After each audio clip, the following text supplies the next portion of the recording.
Assalamualaikum warahmatullahi wabarakatuh. Nama saya Lutfi Amamatul Mufidah, NIM E2019-2051, Prodi Ekonomi Syariah 2, Fakultas Ekonomi dan Bisnis Islam, Institut Agama Islam Negeri Jember. Di sini saya akan mereview materi dari Bapak Abdul Wadud Nafis LCMEI yang berjudul tentang uang dan fungsinya. Yang pertama akan kita bahas adalah definisi uang. Uang adalah benda yang diterima masyarakat umum sebagai alat tukar dalam kegiatan ekonomi. Nah, jadi uang itu adalah yang digunakan masyarakat sebagai alat tukar. Hampir semua masyarakat khalayak umum itu menggunakan uang sebagai alat tukar. Sebelum adanya uang kertas, masyarakat juga menggunakan alat tukar itu berupa emas dan perak. Sebelum adanya emas dan perak, masyarakat juga menggunakan alat tukar itu barter, yakni pertukaran benda dengan benda, benda ditukar dengan benda. Namun benda itu yang dikira nilai harganya itu sama. Yang kedua adalah jenis-jenis uang menurut bahan pembuatannya. Yang pertama adalah uang logam. Uang logam di sini kalau di Indonesia itu seperti uang 500-an, uang 1000-an yang belakangnya ada gambar angklung, uang 100, 200 perak itu adalah uang-uang yang berbahan dasar logam. Dulu-dulunya uang logam itu ada yang berbahan dasar dari emas, perak, atau baja. Namun sekarang itu lebih banyak uang logam yang terbuat dari aluminium, stainless, jarang kuningan, dan sudah jarang sekali yang terbuat dari emas ataupun perak ataupun baja atau biji besi. Yang kedua adalah uang kertas.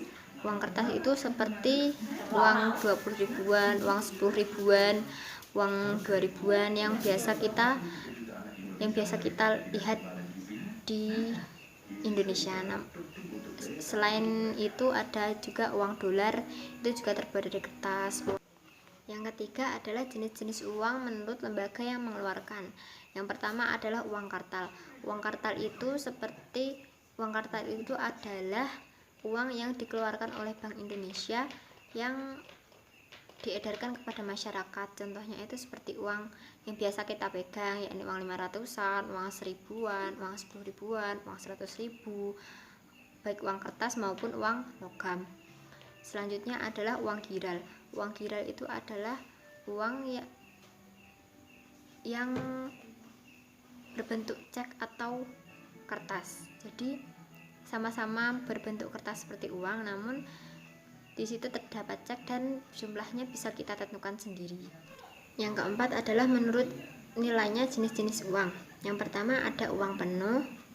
Uang penuh itu jika kita membeli sesuatu itu uangnya pas dan tidak kurang atau tidak lebih gitu. Lalu jika dibandingkan atau ditukarkan dengan nilai yang lain, misal rupiah, dinar, dolar, itu nilainya sama, berarti itu uang nilai penuh. Yang kedua adalah uang tanda.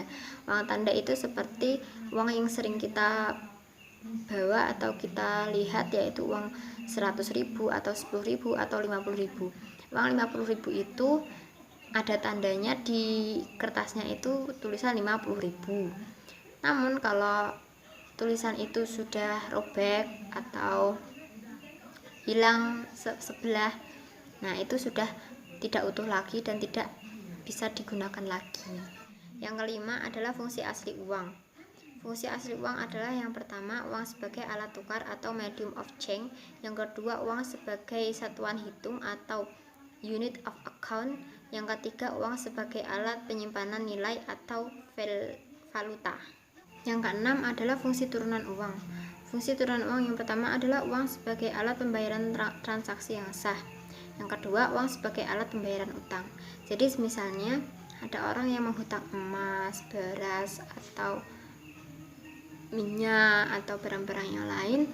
Mungkin jika yang dihutangi itu mau dikembalikannya berupa uang, itu kita bisa membayarnya dengan uang, tidak harus benda yang serupa. Yang ketiga adalah uang sebagai alat penimbun kekayaan. Yang keempat, uang sebagai alat pemindah kekayaan. Yang kelima, uang sebagai alat pendorong kegiatan ekonomi. Yang ketujuh adalah fungsi uang menurut ekonomi Islam. Yang pertama adalah uang sebagai alat tukar. Jadi uang bisa digunakan untuk berbelanja, membeli mobil, membeli sepeda motor dan lain-lain, membeli rumah, itu sebagai alat tukar. Yang kedua sebagai alat hitung, dan yang ketiga adalah sebagai alat penyimpanan kekayaan. Jadi dengan uang kita bisa menyimpan harta kita dengan mudah, misalnya di bank atau di koperasi. Mungkin cukup sekian review dari saya. Apabila ada kurang dan lebihnya mohon dimaafkan. Wassalamualaikum warahmatullahi wabarakatuh.